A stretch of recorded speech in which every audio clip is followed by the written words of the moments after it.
boomerang of bitterness. So Galatians 6 verse 7. Do not be deceived. God is not mocked. For whatever a man sows, he will also reap.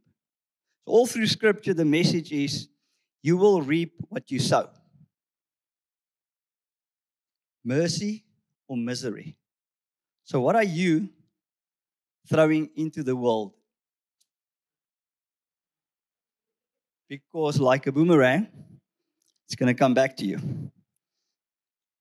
I'll keep this for anybody that look like they're falling asleep for a little bit later on. So be warned.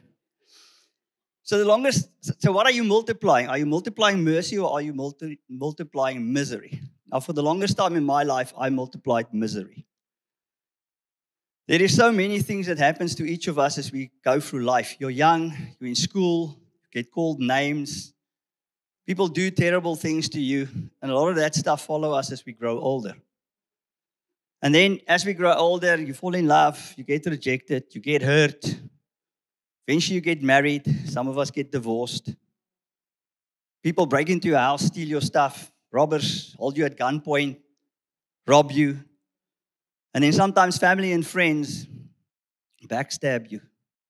So one of my brothers that sits here told me a while back that it's not the knife in your back that hurts so much. It's when you look back and see who put it there. And that kind of spoke to me. So all these things hurt.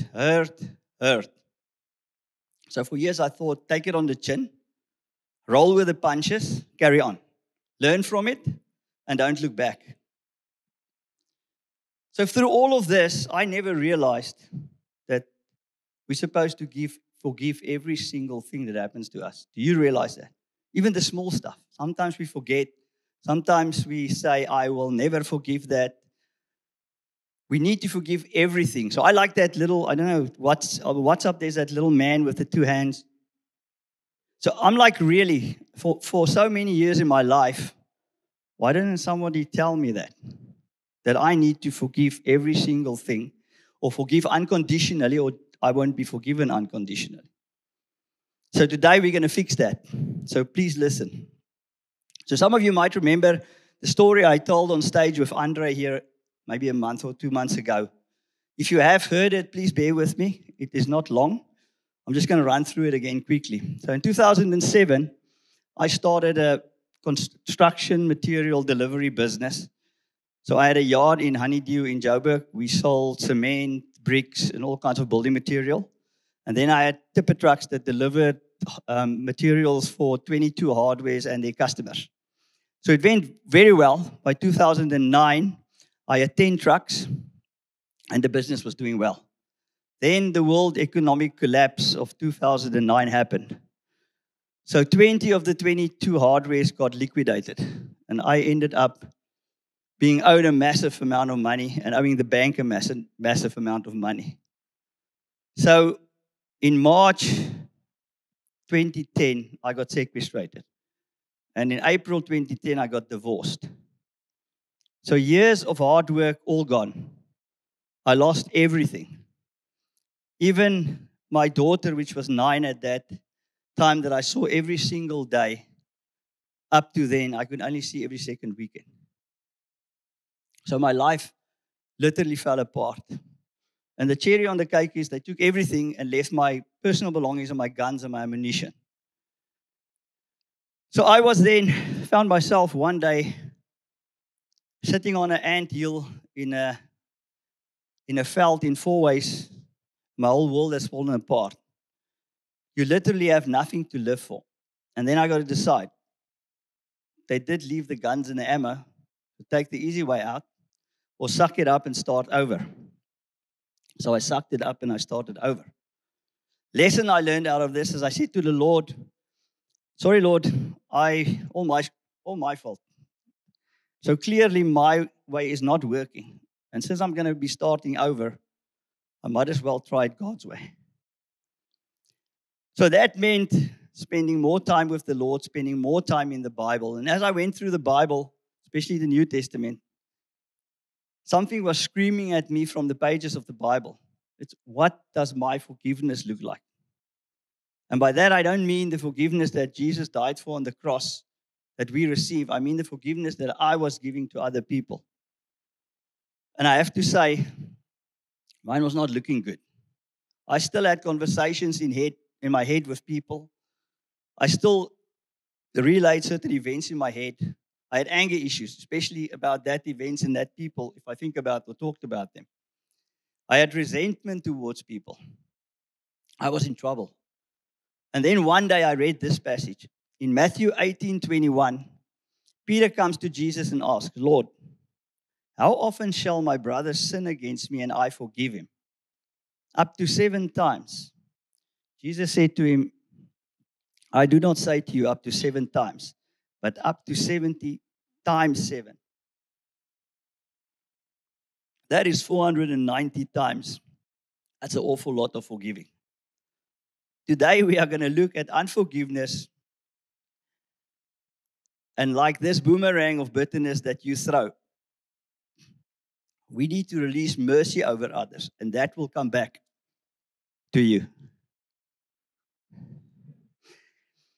Jesus unpacks the problem for us right after he spoke to Peter. So Peter asked him in verse 21, how many times to forgive? Jesus starts with a parable in Matthew 18:23 to 35. So a parable is a little story that Jesus tells us about everyday life at these times that unpacks some truths, kingdom truths for us. So this parable starts with verse 23 and 24. Therefore, the kingdom of heaven is like a certain king who wanted to settle accounts with his servants. And when he had begun to settle accounts, one was brought to him who owed him 10,000 talents. So each of us owes the king of the kingdom of heaven an enormous debt because of our sin. Jesus compares it to 10,000 talents. Now, 1 talent was 6,000 denarii, and 1 denarii was a whole day's wage for a laborer. So those are good with math. 6,000 times 10,000, that's 60 million days of labor. Or 200,000 years of labor, no weekends off. Billions of rands. That's a debt nobody can pay and never can. We know none of us can ever work off. So every sin, every rebellion that we live, every moment we live for ourselves instead of our Creator adds debt that we can never pay in thousands of years. We stand before the Holy King bankrupt, condemned, and without an excuse, guilty. I was most certainly guilty. So maybe it's time that we start. Where did my boomerang go? Thank you, JP. So maybe it start with making our boomerang of bitterness a boomerang of mercy. And the first point will be, remember your debt. Remember daily the size of the debt you have been forgiven. Let what Jesus did for you stay big in your eyes daily. Then we go to verse 25 to 27. But as he was not able to pay, his master commanded that he be sold with his wife, with his children, and all that he had, and that payment be made. The servant therefore fell down before him, saying, Master, have patience with me, and I will pay you all. Then the master of that servant was moved with compassion, released him, and forgave him the debt. So there's a debt that none of us can pay, ever. Even this servant that thought he could pay it back. Me and you can never pay back what Jesus did for us. The servant must be sold with his whole family, his wife, his kids, everything that he have. So unforgiveness will affect you and your whole family and even future generations. The servant falls on his face before the king. Humble yourself. The God that loved us before we even knew him. So Romans 5 verse 8 says the following, but God shows us love for us in that while we were still sinners, Christ died for us. So God did not wait for us to clean our act up. He proved his love for us while we were still enemies. And then verse 27 should make every one of us stop for a second. The servant's master took pity on him, canceled the debt and let him go. So we serve a compassionate king. He does not expand the payment plan. He does not reduce the debt. He doesn't sell the family. He cancels the total debt, billions, 200,000 years of labor wiped out, gone. Servant walks out free with his wife, with his kids, with his future all intact. He is totally forgiven. So here is my question. Are you paying it forward? Or are you and your family paying the penalty for it? We go to verse 28 to 30. But the servant went out and found one of his fellow servants who owed him 100 denarii, 100 days of labor. And he laid hands on him and took him by the throat, saying, "Pay me what you owe." For this fellow servant fell down at his feet and begged him, saying, "Have patience with me, and I will pay you all." And he would not, but went and threw him into prison till he should pay the debt. So that servant owed him 100 days of labor. He owed the king billions.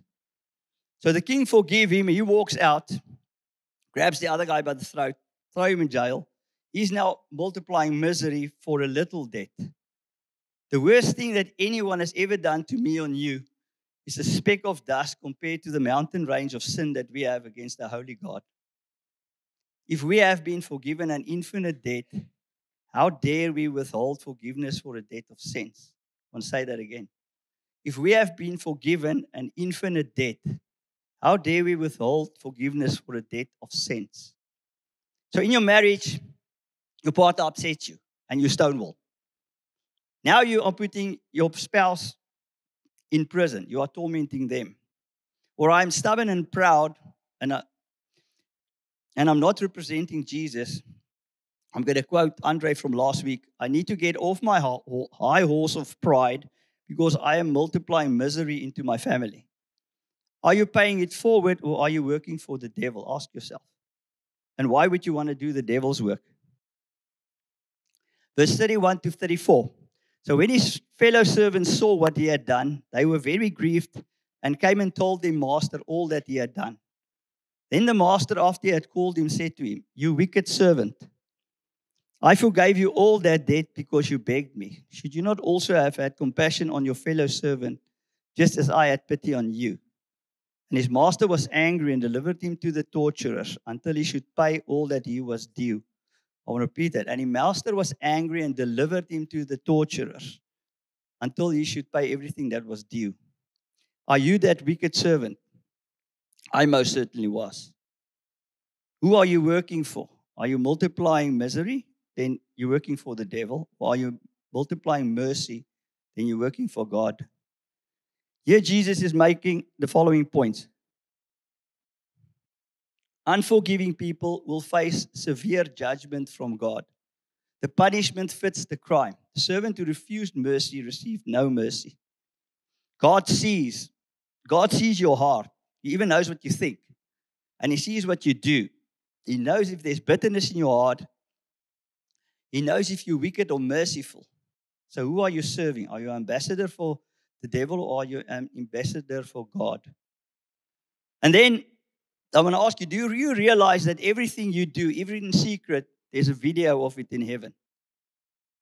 It will one day get played back to you, no matter what it is. But that video can get erased. And the only way to get that erased is by forgiveness. And the only way to get that forgiveness is to give that forgiveness yourself. It's up to you. You get forgiven the way that you forgive. So are you paying what Jesus did forward, or are you going to pay the penalty? Have you ever said or heard anybody say, and I'm pretty sure I did it, "I will never forgive that," or "I will never forgive you"? Do you realize that you're saying, "I don't want God's forgiveness ever"?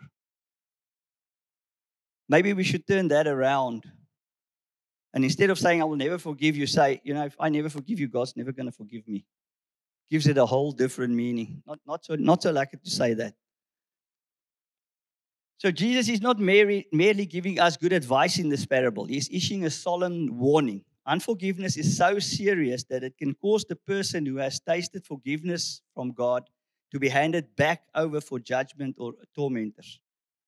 I want to say that again. So someone do something to me. I don't forgive them, and now I'm going to get handed over to the tormentors. Doesn't really make sense, but that's what Jesus is telling us.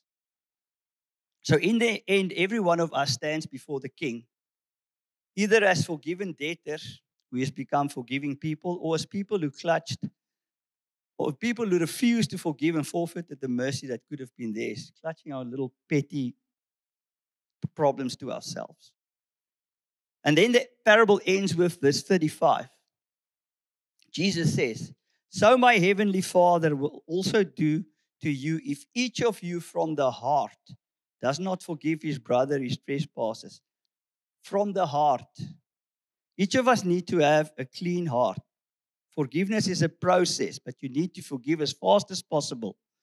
Unforgiveness can lead to demonic torment. After working my way through this parable, I had to take stock of the forgiveness I was supposed to have given to people that hurt me. And I fell way short. My heart was not clean. So I'm going to show you a practical way to see how an unclean heart works. So in this jar, I have clean water. So that is how our hearts start out.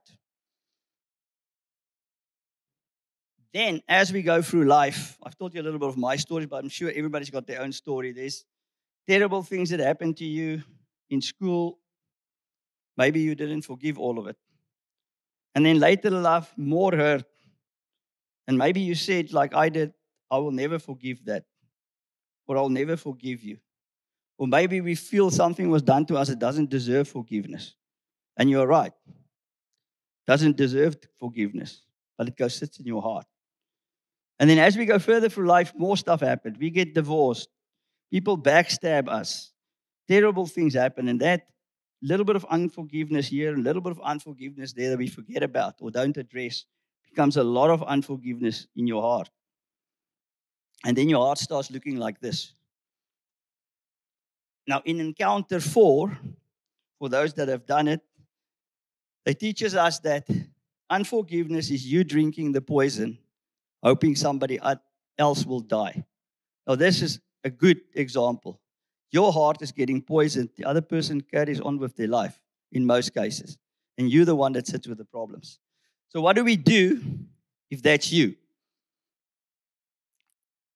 We go on our knees and we repent.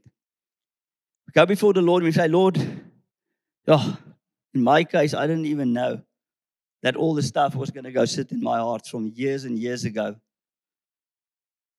How do I sort that out? I asked Jesus to help me forgive. So ask the Holy Spirit to remind you. Maybe something 40 years ago that you didn't forgive. And you forgive and Jesus forgives you. And you forgive a little bit more and Jesus forgives you. And you forgive a bit more and Jesus forgives you. And as you get better and cleaner, you remember more stuff, forgive more stuff. And then you're going to end up on a day where you are like the forgiveness that you want to receive. You're going to forgive unconditionally. And then Jesus is going to forgive you unconditionally.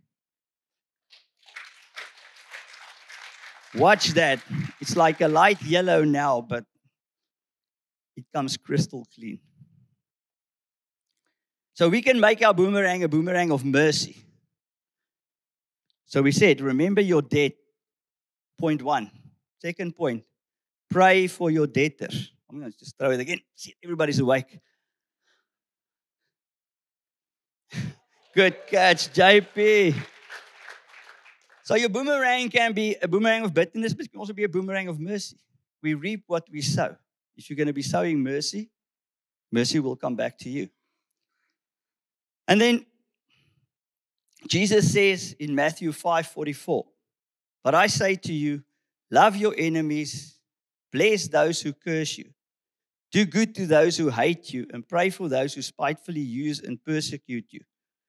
So you read this verse and you're like, that's like 100% opposite of what we want to do. I think somebody in the Cape, when we were there, said it's the upside down kingdom. Good example of the upside down kingdom. What a crazy verse. We're supposed to do exactly the opposite. I feel this is one of the verses. I know John 3:16 says, for God so loved the world that he gave his only son. But this is a verse I think we should all know by heart. Learn it. Look honestly at your own heart. Is there anyone against you whom you are still nursing bitterness. A parent, a spouse, a friend, church member. Years ago, someone at school that called you something terrible. I spoke to JP after the first service. His name actually mentioned this. So I had to go through my whole life, especially the last month that I was busy with this, and ask the Holy Spirit to remind me of stuff that might have happened to me in my past. So I find that in my quiet time, and a lot of times in praise and worship here, just something suddenly comes up. So last week when I was here and Andre preached before him in the praise and worship, I did work for a guy 30 years ago. His name is Gavin. And Gavin never finished paying me for a job. I think it was 100,000 Rand job, and I think he kept 15,000 at the end of it. And I literally, as 30 years, and it's something, obviously not something small.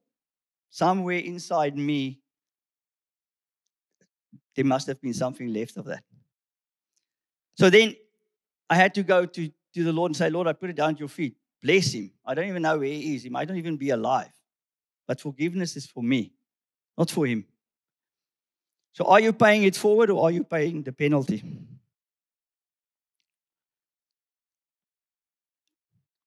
Sorry, my throat is. If you walk out of here today clutching bitterness and unforgiveness, you are walking straight toward tormentors. Realize that. Jesus is not making a suggestion. He is telling us what will happen. But if you will open your hands, release the offense, and forgive us, and forgive as you have been forgiven, you will walk in unspeakable freedom that the children of God has. Good example for me is Charlie Kirk's wife. I don't know if you guys saw that little video where she was on stage. I mean, that's a massive debt. Somebody shoots your husband, and then a couple of days later, you forgive him on national TV in front of the world. And she said, because Jesus set the example. So if the only reason you're going to do it to start with is because Jesus set the example, because Jesus said so. And here is the real test. If I forgive JP and JP looks back at me, what's JP seeing? Is he seeing Galatians 5, love, joy, peace, long-suffering, kindness, goodness, faithfulness, or is he seeing the opposite? Then have I truly forgiven him? So I'm going to run you through a test that you can do to see if there's still a little bit of unforgiveness maybe somewhere in your life. It was hard for me the first couple of times. It might be hard if there's a lot of hurt, but it gets better over time. So pay attention when you do this. If there's peace and sincerity in your heart, you've probably forgiven. But if there's inner resistance or nausea or sarcasm or rage, or you think this guy in front has lost it, forgiveness or a spirit of forgiveness is probably still there. Okay, so we can stand. Everybody stand. So you can close your eyes if you want. So we're going to take a moment and ask the Holy Spirit to remind each of us someone we need to forgive. Sometimes it's you. So I'm going to be using my own name, so I had to do that too. So then I'm going to speak a blessing over myself. So I want you to do the same. So when I speak the blessing, put that person's name or your own name in there, and the he of the her. So you can say loudly after me. I forgive Pierre unconditionally. May the Lord bless him and keep him. May the Lord make his face shine upon him and be gracious to him. May the Lord lift his countenance upon him and give him peace. And may he encounter Jesus